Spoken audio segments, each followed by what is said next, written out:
Hello नमस्कार and we are here to continue our memory series. आज हम करेंगे एटीसी बेटा। Now eighty C of course is one of the most important benefits given by income tax department. कुछ investments हैं, कुछ savings हैं जिनमें अगर आप पैसा हर साल डालते हैं तो आपको 1.5 लाख रुपए का डिडक्शन मिल जाता है। एंड मुझे अब बारी बारी बताने का जरूरत नहीं है कि अगर हमें 1.5 लाख रुपए के खर्चे का डिडक्शन मिल जाए, सोचो आपने इन्वेस्टमेंट भी करी है और आपको उस इन्वेस्टमेंट का फायदा आपकी इनकम टैक्स में से डिडक्शन देके मिल रहा है, तो 30% आपका उस पर टैक्स बचेगा, which means 1,50,000 is saved, but effectively it cost you 45,000 less, यानी आपको 1,05,000 में वो बेनिफिट पड़ा। तो ये कौन से ऐसे इन्वेस्टमेंट्स हैं, कौन सी ऐसी सेविंग्स हैं जिनमें आप हर साल 1.5 लाख रुपया डाल के अपना टैक्स बचा सकते हैं? This is what we are here to do. So welcome to another video from TikTok Tax. I am Arvind Tuli and we are going to try and memorize the list of ATC in about 10 to 15 minutes. तो चलिए, पहली बात, we से कहानी सुनानी पड़ती है memory के लिए। मैंने आपको बोला to try and memorise anything we need to learn with a story. तो पहली स्टोरी ये है, हम लोग जब इन्वेस्टमेंट करते हैं हमारे दिमाग में क्या आता है? सबसे पहले हम हैं, हमारे खानदान वाले, हमारी बीवी बच्चे।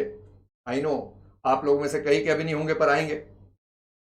सो अपनी और अपनों की जिंदगी अगर आप सेव कर रहे हैं, उसके लिए आप इन्वेस्टमेंट कर रहे हैं, which means you are investing in a life insurance policy, तो इनकम टैक्स आपको डिडक्शन देता है। यहां पर मैंने सबसे पहले लिख दिया अपनी और अपनों की जिंदगी के लिए, which means life insurance premium paid. और यहां पर अपने जो होते हैं बेटा, that is spouse, children and children whether dependent और नॉट। यानी मेरा बेटा अगर ऑलरेडी काम कर रहा है, नौकरी कर रहा है और मैं उसके लिए लाइफ इंश्योरेंस प्रीमियम ले लूं तो मुझे डिडक्शन मिल जाएगी। अगर मेरे पिताजी मेरे लिए लेते हैं तो उनको डिडक्शन मिल जाएगी। Remember, the person paying the money is going to get a deduction. इसके अंदर of course there are limits. आप जब इंश्योरेंस पॉलिसी करा रहे हैं, अगर आप जो प्रीमियम दे रहे हैं, आपने कैपिटल सम इंश्योर्ड अगर कराया सपोज 10 लाख का, आप कहते हैं कि अगर कल को मेरे को कुछ हो जाए तो 10 लाख रुपया मेरे खानदान को मिलेगा, that is the minimum guarantee money that will be given. इसके ऊपर इंश्योरेंस पॉलिसीज में बोनसेस भी आते हैं, है ना। सो मैच्योरिटी पे अगर आपने 10 लाख रुपए का कैपिटल सम इंश्योर कराया है तो हो सकता है मैच्योरिटी पे आपको 12-15 लाख रुपए मिले। पर यहां पर वो कहते हैं कि जो मिनिमम गारंटी आपको मिलेगा कैपिटल सम इंश्योर्ड, यानी जो मिनिमम आपको मिलेगा उसका 10% से ज्यादा का प्रीमियम नहीं होना चाहिए। तो 10 लाख से अगर मैंने इंश्योरेंस कराई तो 1 लाख से ऊपर प्रीमियम होगा, तो मुझे 1 लाख से ऊपर की डिडक्शन नहीं मिलेगी।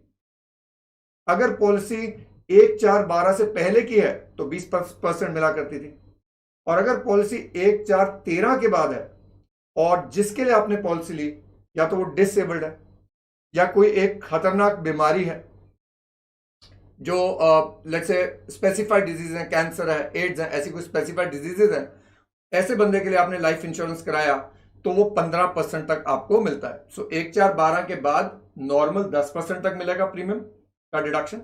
10% से ज्यादा का है तो उसका नहीं मिलेगा। 1/4/12 से पहले का है तो 20%, और 1/4/13 के बाद का है तो फॉर 80U एंड 80DDB वालों के लिए आपको 15% मिलेगा। चलिए, आज we are here to remember the list, so my aim is to put the list in your mind. तो पहला क्या हो गया? अपनी और अपनों की जिंदगी। चलिए, जिंदगी इंश्योर होगी, घर बना लेते हैं। अपना घर, अगर आपने रेजिडेंशियल घर बनाया है, अब घर बनाने के दो तरीके, अपना पैसा लगा दिया या लोन लेके आपने लोन रीपे करा। तो अगर आपने अपनी जेब से पैसा लगाया इस साल में, जितना भी पैसा घर में लगाया इस साल में, पर घर आपका कंप्लीट होना चाहिए। यानी ऐसा नहीं हो सकता कि आपका घर अंडर कंस्ट्रक्शन है और आप पैसा लगाए जा रहे हो और डिडक्शन लेंगे, नहीं। अगर आपका घर कंप्लीट हो गया उसके बाद जो पैसा लगा, तो बंदा कहता है सर उसके बाद कौन सा पैसा लगेगा? रिपेयर का लगेगा। रिपेयर के खर्चे की आपको डिडक्शन नहीं दी जाएगी। तो कंप्लीशन के बाद हो सकता है रजिस्ट्री का स्टैंप ड्यूटी पे करा, उसका आपको मिल जाएगा। या हो सकता है अगर 21-22 में घर कंप्लीट हुआ या 22-23 में हुआ, जिस साल भी घर कंप्लीट हुआ, कुछ जो खर्चा उस साल में हुआ उसका आपको डिडक्शन मिल जाएगा। पर ज्यादातर यहां पर most people will be taking a loan from banks, and the best part is आप बैंक का लोन जब वापस करते ना, जो प्रीमियम प्रिंसिपल अमाउंट गया, जो प्रिंसिपल अमाउंट गया, उसका आपको डिडक्शन मिल जाता है। तो क्या ये घर सर सेल्फ ऑक्युपाइड होगा तो डिडक्शन मिलेगा, ये घर लेट आउट होगा मिलेगा, ये घर वेकेंट होगा मिल जाएगा? तीनों केस में मिल जाएगा। द घर has to be residential house, it should be a new residential house. आप रीपेमेंट ऑफ लोन कर रहे हैं या आप अपना पैसा लगा रहे हैं तो भी आपको डिडक्शन मिल रही है। आपको डिडक्शन नहीं मिलेगी जब तक घर कंप्लीट नहीं हुआ। घर लेट आउट हो सकता है, वेकेंट हो सकता है, सेल्फ ऑक्युपाइड हो सकता है। Repair renovation after the house is occupied की डिडक्शन आपको अलाउ नहीं होगी। तो चलो दो हो गए, अपनी और अपनों की जिंदगी और अपना घर। चलिए आगे चलते हैं। घर में अब बच्चे होंगे, बच्चों की पढ़ाई होगी। तो अब आ गई ट्यूशन फीस। अब ये ट्यूशन फीस इमीडिएटली जब सुनते हैं तो बच्चे सोचते हैं सर ये वो ट्यूशन फीस है जो हम अन अकेडमी को दे रहे हैं या किसी कोचिंग इंस्टीट्यूट को जाके दे रहे हैं। नहीं बेटा, this is tuition fees for full time education. Full time education India में होनी चाहिए एजुकेशन, और किन्हीं दो बच्चों के लिए होगी। यानी अगर दो से ज्यादा बच्चे हैं और सबकी पढ़ाई हो रही है तो दो बच्चों की फीस की डिडक्शन आपको मिलेगी। तो यू नो फर्स्ट क्वेश्चन है सर कौन से बच्चों की मिलेगी? अरे यार जिसकी फीस ज्यादा होगी उसकी ले लेंगे ना, है ना। अच्छा यहां पर जो बच्चे हैं whether they are dependent or not नहीं लिखा, so children could be dependent or not doesn't matter, but this is only for children। आप अपनी एजुकेशन की फीस दे रहे हैं उसके लिए आपको डिडक्शन नहीं मिलेगी। नाउ ये जो फुल टाइम एजुकेशन है, this should be in any college, university, school, full time होना चाहिए, पार्ट टाइम नहीं चलेगा। फिर स्कूल जब होता है वहां पर आपको पता है कि एडमिशन फीस होती है, एक एनुअल फीस होती है, फॉर मेंटेनेंस भी होती है, कई बार लेबोरेटरी फीस है, कई बार ट्रांसपोर्टेशन फीस है, पार्किंग फीस है। उन सब की नहीं दे रहा, सिर्फ आपको ट्यूशन फीस जो पढ़ाई की मंथली फीस जाती है ना उसकी डिडक्शन दी जा रही है। सो development fees, transport fees, hostel charges, mess charges, library fees etcetera, ये सारे अलाउड नहीं है। तो अब आते हैं गर्ल चाइल्ड पे। Save the girl child. Government has come up with Sukanya Samriddhi girl child scheme. इसमें अगर आप किसी गर्ल चाइल्ड को मेंटेन कर रहे हैं और उसके लिए आपने खाते में कुछ इन्वेस्टमेंट करा, दीज आर स्पेसिफिक फंड्स, तो उस इन्वेस्टमेंट का आपको यहां डिडक्शन मिल जाएगा। इस फंड में जो ब्याज आता है बेटा वो भी एग्जेम्प्ट होता है। सो this is Sukanya Samriddhi account scheme में आपने पैसा डाला। सो अपनी और अपनों की जिंदगी, अपना घर, अपने बच्चे, गर्ल चाइल्ड। अब आते हैं बेटा अपने फंड्स। अपने फंड्स सैलरी के चैप्टर में हम पढ़ते हैं फंड्स होते हैं, एक होता है स्टेट्यूटरी प्रोविडेंट फंड जो गवर्नमेंट इंप्लॉइज के लिए मेंटेन होता है, एक होता है रिकॉग्नाइज्ड प्रोविडेंट फंड, ऐसे इंप्लॉयर्स जो प्रोविडेंट फंड एक्ट में आते हैं, and then there is an unrecognised provident fund, and there is a superannuation fund जब retirement at the attainment of a particular age होगा, वो जो एज होती है ना रिटायरमेंट की, उस पे आपको पैसा मिलेगा, वो फंड होता है superannuation fund. Now in funds में एम्प्लॉयर और एम्प्लॉय दोनों कंट्रीब्यूट करते हैं। एम्प्लॉयर की कंट्रीब्यूशन की बात हम करते हैं in the chapter of salary. यहां हम बात कर रहे हैं जो एम्प्लॉय ने अपने स्टेट्यूटरी प्रोविडेंट फंड में पैसा डाला या रिकॉग्नाइज्ड प्रोविडेंट फंड में पैसा डाला, उसको डिडक्शन मिल जाएगी। सुपर एनुएशन फंड में पैसा एम्प्लॉय ने डाला, उसको डिडक्शन मिल जाएगी। अनरिकॉग्नाइज्ड प्रोविडेंट फंड में अगर कुछ डाला जा रहा है, तो मैंने बताया था अनरिकॉग्नाइज्ड प्रोविडेंट फंड में भरोसा ही नहीं कि पैसा बाद में एम्प्लॉय को मिलेगा नहीं मिलेगा, तो यहां पर कोई डिडक्शन नहीं दी जाएगी। End of course the more important one is the public provident fund. इसके लिए एम्प्लॉय होना जरूरी नहीं है, आप किसी भी पोस्ट ऑफिस में जाके you can deposit money in a PPF account. उस पीपीएफ अकाउंट में एज एन इंडिविजुअल आप अपने नाम, अगेन सेल्फ, स्पाउस, चिल्ड्रन के नाम इन्वेस्ट कर सकते हो। एचयूएफ को भी ये डिडक्शन मिलती है if they invest in the name of any family member. तो ये हो गए अपने फंड्स। कौन से हो गए?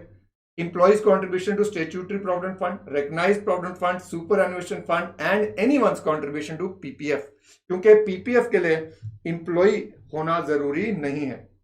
चलिए अगले वाले पे आते हैं। मैंने इनका नाम दिया है गाजर फंड्स। तो बच्चे पूछते हैं सर गाजर फंड्स क्यों है? तो जब हम छोटे थे ना तो हमारे को ये फोटो दिखाया जाता था कि घोड़े को अगर दौड़ाना है तो उसके सामने गाजर लटका देते हैं, तो घोड़ा भागता रहता है गाजर के पीछे, उसको गाजर मिलती नहीं है पर एटलीस्ट वो भागना शुरू कर देता है, तो वहां से आया गाजर funds. Now you know these are important investments. Now for example अगर हम देखेंगे, गवर्नमेंट ऑफ इंडिया कहती है कि आप बैंक में जाके 5 साल की एफडी करा दें, 5 इयर्स का फिक्स डिपॉजिट करा दें। आप सोचो आप एफडी करा रहे, आपके पास पैसा है, ब्याज भी आएगा, और आपने जितने का एफडी कराया उतने का आपको डिडक्शन भी मिल जाएगा।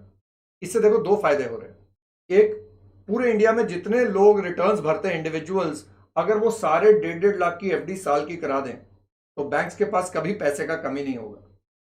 और प्लस आपको क्या फायदा है, एक तो आपको 1.5 लाख के ऊपर 45,000 बच जाएगा टैक्स, दूसरा आपका एफडी हुआ ही है और वो भी वापस आएगा। So this is why it is a win situation for everyone. So 5 साल की एफडी बैंक में कराइए या 5 साल की एफडी पोस्ट ऑफिस में कराइए, तो दिमाग में डालो 5 साल की एफडी बैंक में, 5 साल की एफडी पोस्ट ऑफिस में, होगी बात। फिर बेटा एक है नाबार्ड के bonds, national bank for agricultural rural development, इनके बॉन्ड्स में अगर आपने पैसा डाला तो एटीसी का डिडक्शन मिल जाता है। And then for a senior citizen, banks में सीनियर सिटीजन सेविंग स्कीम होती है, उसमें अगर पैसा सीनियर सिटीजन ने डाल दिया तो उनको डिडक्शन मिल जाएगी। तो गाजर फंड 1 कौन से हो गए, 5 साल की एफडी बैंक में, 5 साल की एफडी पोस्ट ऑफिस में, सीनियर सिटीजन की स्कीम और नाबार्ड के बॉन्ड्स। फिर हम आते हैं बेटा गाजर फंड्स 2, एनएससी में, नेशनल सेविंग स्कीम में अगर आप पैसा डाल रहे हैं, एनएससी में जब हम पैसा डालते हैं तो हमको एटीसी मिल रहा है। एनएससी में जो इंटरेस्ट एक्रू होता है वो मिलता हमें है तब जब एनएससी का मैच्योरिटी आती है। सो अगर एनएससी 5 साल बाद मैच्योर हो रहे हैं तो you will get the interest after 5 years। पर जिस साल इंटरेस्ट एक्रू हो रहा है, यानी अगर करंट ईयर में मैंने 1 लाख रुपए डाला और उसमें सपोज करो साल के एंड में 10,000 रुपए इंटरेस्ट ड्यू हो गया, तो 1 लाख रुपए का मुझे डिडक्शन एटीसी में मिलेगा।